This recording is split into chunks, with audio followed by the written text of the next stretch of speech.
গণ অভ্যুত্থানের স্পিড যে এই ফ্যাসিস্ট শক্তির বিরুদ্ধে আমরা লড়াই করেছি, যারা এতগুলো মানুষকে হত্যা করেছে, রাজপথে রক্ত ঝরিয়েছে, গুলি করিয়ে মেরেছে এবং বাংলাদেশকে স্বাধীন সার্বভৌম রাষ্ট্রকে একটা বিদেশি তাবেদার রাষ্ট্রে পরিণত করেছে, সেই আওয়ামী লীগের রাজনীতি করার কোনো নৈতিক ভিত্তি এবং নৈতিক অধিকার নাই। এবং আমরা আশা করি আগামী নির্বাচনে আওয়ামী লীগ অংশগ্রহণ করতে পারবে না। আগামী নির্বাচন না, শুধু এদেশের রাজনীতিতে আওয়ামী লীগের কবর রচনা হয়েছে। আওয়ামী লীগ আর এদেশের রাজনীতিতে কখনোই মাথা তুলে দাঁড়াতে পারবে না এবং এদেশের জনগণ সেই সুযোগ দেবে না।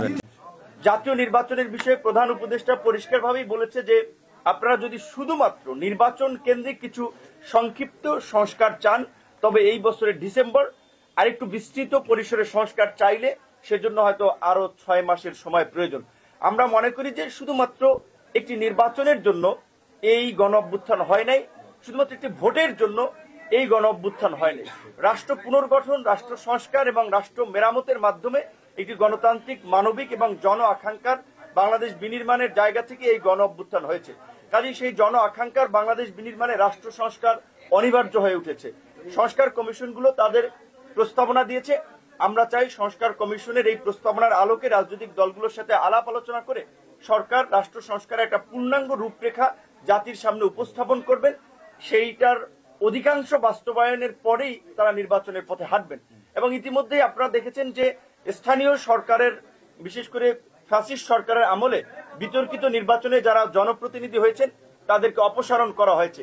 এই বিতর্কিত নির্বাচনে জনপ্রতিনিধিদেরকে অপসারণের ফলে এখন আর স্থানীয় সরকারে জনপ্রতিনিধি নাই, যার ফলে স্থানীয় সরকারের কার্যক্রম কার্যত স্থবির, জনগণ একটা ভোগান্তির শিকার হচ্ছে। তাই আমরা দ্রুত বর্তমান সরকারের কার্যক্রমে গতি আনার জন্য, সরকারকে গতিশীল করার জন্য জাতীয় নির্বাচনের আগে স্থানীয় নির্বাচন করার আহ্বান জানাচ্ছি। জাতীয় নির্বাচনের আগে যদি স্থানীয় নির্বাচন হয়, এই নির্বাচন হবে বাংলাদেশের ইতিহাসে সবচেয়ে গ্রহণযোগ্য, সবচেয়ে মডেল স্থানীয় সরকার নির্বাচন।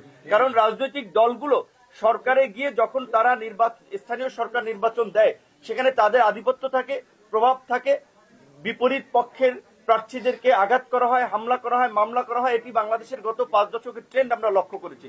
যেহেতু সংস্কার কমিশনও বলেছে জাতীয় নির্বাচনের আগে স্থানীয় নির্বাচনের পরামর্শ তারা দিয়েছে, আমরাও সরকারের প্রতি আহ্বান জানাবো যে অন্তত যদি এই জাতীয় নির্বাচন আগামী বছরের জুন জুলাইয়ে হয়, অন্তত এই আপনার মার্চ এপ্রিলের মধ্যে যেন স্থানীয় নির্বাচনের বিষয়ে সরকার একটা সিদ্ধান্তে পৌঁছায়, তাহলে সরকারের কার্যক্রমে গতি আসবে। আপনাদের সকলকে ধন্যবাদ জানাই।